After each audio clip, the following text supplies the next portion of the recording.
On va tout d'abord parler du projet de Margot, Ouais. donc Watchtower, où en fait elle a décidé de retransposer finalement la machinerie IRM au sein d'un lieu d'exposition. Donc par rapport à l'IRM, comment percevez-vous l'expérience vécue par le patient quand il fait une prise de vue IRM? Enfin, en tant que chercheur, enfin, je ne sais pas si vous avez déjà eu l'occasion de faire une prise de vue IRM en tant que cobaye. Non, j'ai pas eu l'occasion. Ce que je perçois, toute personne qui a fait une IRM doit percevoir, c'est que c'est pas l'examen le plus facile à faire en tant que patient. On se retrouve effectivement confronté à un environnement qui est quand même anxiogène. Pour deux raisons particulières. Il y a l'aspect bruit, il y a quand même un aimant qui tourne, etc., qui fait un bruit assourdissant.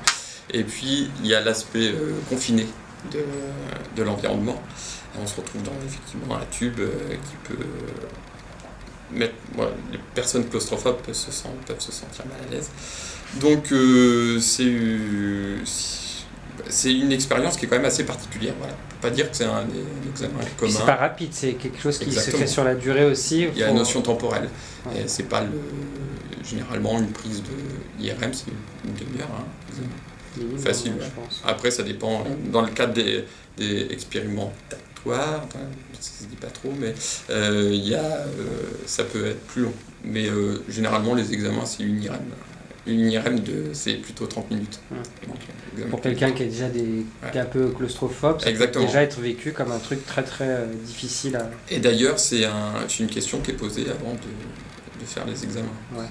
D'accord. Toutes les personnes ne peuvent pas passer dans l'IRM. C'est quelque chose qui est connu et on sait qu'il y a des critères qui font que... Et est-ce qu'on peut mettre en place un protocole médicamenteux peut-être pour que les gens soient détendus? Parce que sinon ça peut fausser aussi. Exactement, ça fausserait.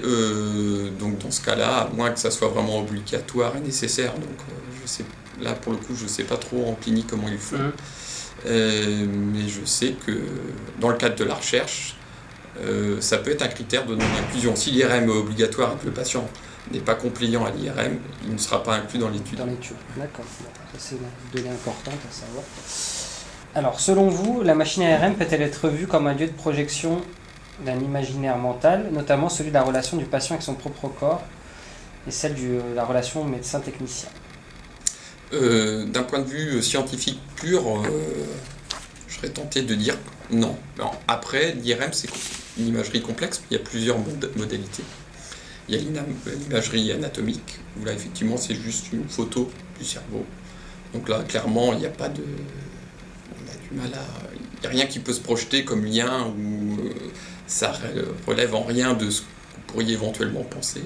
Après, si on va sur l'imagerie fonctionnelle, en IRM, l'imagerie fonctionnelle, c'est effectivement voir comment va le fonctionnement du cerveau, l'activité du cerveau. Donc on peut imaginer qu'effectivement, en fonction de notre état de stress ou de nos pensées, certaines zones du cerveau vont plus ou moins s'activer, qui ne serait totalement impossible de déchiffrer pour quelqu'un de lambda, mais si quelqu'un avait toutes les clés, il pourrait effectivement peut-être arriver en voyant un tableau de ce qui s'allume et ce qui ne s'allume pas, ce que pense le patient. D'accord. Mais en l'état actuel, c'est pas du tout le cas. D'accord. Mais est-ce que la recherche scientifique vise à aller vers cet objectif-là, justement de... C'est pas une visée, c'est pas mais je sais que il y a des études sur les états de conscience ou des choses comme ça qui sont faites sous imagerie fonctionnelle et qui peuvent peut-être amener sur des questions, sur des questionnements un peu similaires à ce que tu évoquais, c'est-à-dire le lien entre l'image et puis ce qu'on ressent derrière. On pourrait, parmi les modalités de l'IRM fonctionnel pourrait peut-être effectivement être un lieu de projection de ce qu'on ressent, sachant que tout bêtement, on sait qu'il y a des zones, en fonction des émotions, il y a des zones du cerveau qui vont plus ou moins s'activer, et que l'IRM fonctionnel, c'est quand même un reflet de ça. Donc on pourrait imaginer que effectivement, les émotions sont reflétées dans le cadre de l'imagerie de l'IRM fonctionnel. D'accord. Mais elles sont pas... Je veux dire, il n'y a aucun chercheur ou médecin qui peut vraiment faire des liens aussi forts. Ouais. Je sais pas si je m'exprime bien.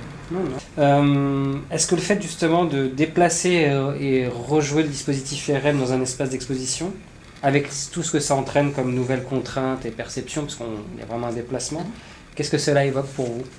Le projet, tout bonnement, je le trouvais très pertinent parce qu'il a, je trouve, bien fait le focus sur effectivement le côté anxiogène de l'IRM fonctionnel. Le rejouer, ça peut être une première étape pour quelqu'un vers la vraie imagerie IRM.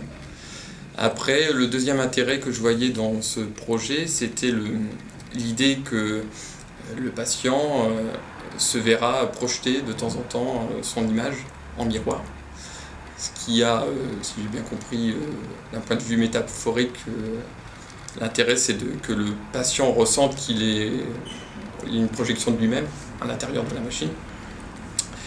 Mais d'un point de vue scientifique, ce qui est intéressant, c'est il y a des études autour de la cognition en particulier, qui utilisent des tâches un peu similaires. On place le patient dans la machine, on fait une IRM fonctionnelle et puis ensuite on va le soumettre à des stimulus sonores ou visuels pour voir justement qu'est-ce qui va s'allumer dans le cerveau, qu'est-ce qui va être activé ou pas. Et donc l'idée de projeter des choses au patient dans la machine, ça a un certain fondement, on retrouve ça dans le côté scientifique. Il y a une certaine justification. Au-delà de la métaphore, il y a presque une justification scientifique. Finalement, on retrouverait ce que Margot propose là avec cet IRM un peu portatif et qu'on va retrouver dans l'espace d'exposition. Finalement, on retrouverait une justification puisque ça, comme tu l'évoquais, dans certaines études, on utilise un peu les mêmes types de stimuli pour... Exactement, les mêmes configurations. Et donc, finalement, ça dénature pas tant que ça. Ce qu'on pourrait penser que, par rapport à nos projets, je pense que c'était aussi la crainte des scientifiques en venus ici, c'est d'utiliser des données, et pas les travestir, mais en faire complètement autre chose. Ouais. C'est une crainte d'utiliser quelque chose de très concret scientifiquement et de le transformer totalement. Et là, finalement, c'est reparti. Donc on évoquait le Margot. Donc oui, son projet, il est le côté métaphorique qu'il y avait derrière la projection d'image au patient, de sa propre image. Elle s'ancre dans le réel d'une expérience qu'on pourrait faire dans un cas scientifique. C'est vraiment, elle pourrait être justifiée, donc c'est intéressant de voir que c'est pas juste de la métaphore, il pourrait avoir un vrai intérêt scientifique à observer ce que le patient, du moins les zones du cerveau du patient qui vont être activées au moment où on lui projette son image. Bon là ça serait un visiteur dans un cadre d'une exposition, mais... Oui, non, mais bien sûr, mais moi je reste sur un plan scientifique et je me dis que ça pourrait presque être intéressant de voir comment il réagirait si on lui projette son image, si on projette l'image de quelqu'un d'autre. Je pense que ce ne seraient sûrement pas les mêmes zones du cerveau qui seraient activées. Donc voilà, c'est rigolo.